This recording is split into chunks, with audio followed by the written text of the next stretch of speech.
Indian women team ने वो कर दिखाया जिसकी उम्मीद इंडियन मेंस टीम से की जाती थी, यानी 50 ओवर वर्ल्ड कप जीत लिया। हमारी चोरियां चोरों से कम है के? और भैया वर्ल्ड कप तो वर्ल्ड कप ही हुए है। अरे वर्ल्ड कप तो वर्ल्ड कप होवे, छोरा लावे के छोरी। भारत ने साउथ अफ्रीका को फाइनल मैच में हरा दिया और वर्ल्ड कप जीत लिया। अब इस बात से एक बात तो पता चल गई, साउथ अफ्रीका की चाहे मेंस टीम हो या विमेन्स टीम, दोनों ही बड़े मैचेस में चोक हो जाते हैं। जोकर्स टाइटल दोनों मेन विमेन 50-50 में आपस में बांट लेते हैं। हमारी चोरियां चोरों से कम है के? पर एक क्रेडिट तो एमबीए चाय वाले को भी जाना चाहिए, उनकी भी पूरी मेहनत है इस जीत के पीछे। लेकिन साउथ अफ्रीका से लॉरा ने कमाल का खेला। जब तक लॉरा खड़ी थी तब तक पूरा का पूरा माहौल ऐसा बना हुआ था कि कौन जीतेगा बहुत कंफ्यूजन थी। लेकिन सेंचुरी मारते ही लॉरा आउट हो गई। नहीं तो एक टाइम तो ऐसा लग रहा था, भाई साहब ये कहना बिल्कुल गलत नहीं होगा कि इंडिया और वर्ल्ड कप के बीच एक लॉरा ही थी। ऊपर से इस मैच में जेमिमा रोड्रिगेज वो नहीं चली, जबकि जेमिमा ने जब सेमीफाइनल जितवा के सारा क्रेडिट जीसस को दे दिया था, तब ये लग रहा था कि अब जीसस हमारे साथ फाइनल में भी होंगे। पर लगता है संडे को जीसस का नेटवर्क थोड़ा सा बिजी था, और ये भी हो सकता है कि मेरा यसू इंडिया में संडे को ना चलाया गया हो। फिर भी मैं कहूंगा कि जेमिमा रोड्रिगेज ने सेमीफाइनल में आउटस्टैंडिंग परफॉर्मेंस दी, और वो सेमीफाइनल में ऑस्ट्रेलिया से अगर ना जितवाती तो ये फाइनल होता ही नहीं।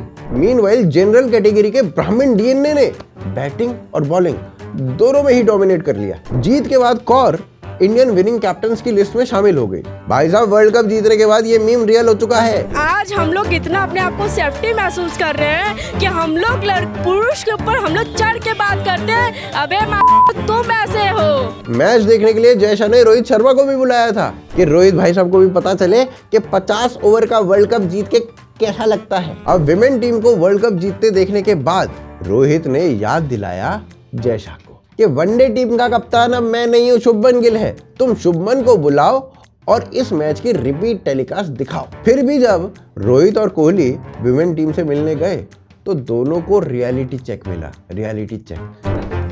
ये ट्रॉफी यहाँ कैसे आई? फौरन रख उसे, रख दे वापस। और इसके बाद मजबूरी में पूरी टीम को ही सेलिब्रेशन में शामिल होना पड़ा।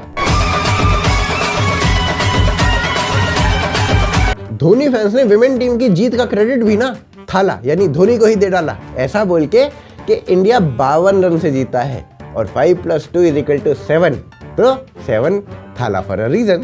बोले जो कोयल बागों में है। ऐसे तो भैया जेम्स बॉन्ड को भी 007 बोला जाता है, तो क्या जेम्स बॉन्ड की सारी सीरीज महेंद्र सिंह धोनी की बायोग्राफीज हैं? और जो लोग ऐसा कहते थे कि विमेन क्रिकेट में कुछ नहीं रखा, उनका मेल्टडाउन तगड़ा ही हो रहा है। वैसे सेम डे ही इंडियन मेन टीम ने भी ना लाज रख ली और ऑस्ट्रेलिया को 3rd T20 इंटरनेशनल में हरा दिया। फाइनल मैच में और इसके पहले के कई मैचेस में भी Indian women wicket keeper Richa Ghosh ने यह बताया कि भैया फिनिशर क्या होता है। भाई साहब मुझे लगता है कि मेंस टीम में भी एक फिनिशर की जरूरत है, नहीं तो गौतम गंभीर हर्षित राणा को ही एक फिनिशर के रूप में फिट कर सकते हैं, और कहीं भाई की कोशिश से टीम इंडिया ही ना फिनिश हो जाए, हमें इस बात का भी डर लगा रहता है। और उधर से अगर देखें तो इंडिया ऑस्ट्रेलिया की जो पूरी सीरीज हुई, इसमें गिल एक बहुत स्ट्रिक्ट डाइट पे थे, मैगी की डाइट पे। वो मैगी चढ़ा के बैटिंग करने जाते और जब तक मैगी बनती तब तक वो बैटिंग करा के वापस भी आ जाते। मैगी गर्मा गर्म बनी एकदम खाते मजा ही आ जाता।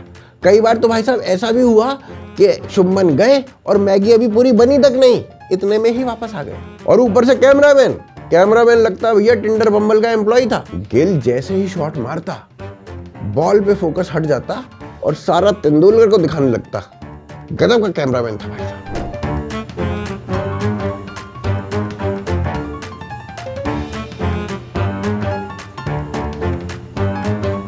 इस कैमरामैन के और गिल के परफॉर्मेंस पे सचिन जी आप कुछ कहना चाहोगे? नहीं कह ही दो। अरे बेड़िया बैट का ग्रिप निकाल के ना सीधा बैट तेरे काट। चलिए वापस से विमेन वर्ल्ड कप पर फोकस करते हैं। आप करना, मैं कुछ समय इधर उधर निकल जाता हूँ। इसी वर्ल्ड कप में विमेन टीम का मैच पाकिस्तान की टीम से भी हुआ था, पर रिजल्ट वही हुआ, ऑपरेशन सिंदूर वाला। पाकिस्तान को पेला गया, वो भी जबकि इस साल पाकिस्तान ने हर एक फॉर्मेट में सरेंडर ही किया है। चाहे उनकी आर्म्ड फोर्सेस की बात कर लो, मेंस टीम की एशिया कप में बात कर लो, या फिर विमेन्स टीम की वर्ल्ड कप में बात कर लो। भाई साहब पाकिस्तान की परफॉर्मेंस में कोई चेंज नहीं आया। चेंज बस इतना था कि क्रिकेट में पैंट नहीं उतारी जाती, नहीं तो पाकिस्तान का रिकॉर्ड रहा है कि हर बार सरेंडर पैंट उतार के ही किया है। ऊपर से मोहसिन नकवी, इन भाई साहब ने जो ट्रॉफी चुराई थी वो अभी तक इंडिया को वापस नहीं की है, इसीलिए बार बार पूरे स्टेडियम में पाकिस्तानी ही बैन कर रखे थे। बीसीसीआई और आईसीसी को डर था कि मोहसिन नकवी कहीं वर्ल्ड कप का मैच देखने के बहाने आए और ट्रॉफी चुरा के ना भाग जाए। कमबख्त इंडिया को फिर से बिना ट्रॉफी के सेलिब्रेट करना पड़ता और सिक्योरिटी के लिए वर्ल्ड कप ट्रॉफी के ऊपर ना एक नोट भी चिपकाया गया था।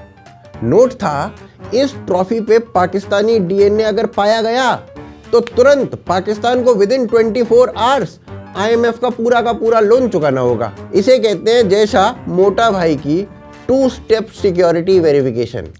भारत की जीत देख के गौतम गंभीर ना थोड़े और ज्यादा गंभीर हो गए। हर्षित राणा को अपनी मौसी का लड़का मान के गौतम गंभीर जो पूछ दे रहे हैं, भाई साहब मुझे तो लग रहा था कि गौतम गंभीर कहीं ये ना कह दे कि विमेन टीम में भी हर्षित राणा को फिट कर लो, कैसे भी करके इनको खिला लो जिससे वो भी वर्ल्ड कप विनर बन जाएं।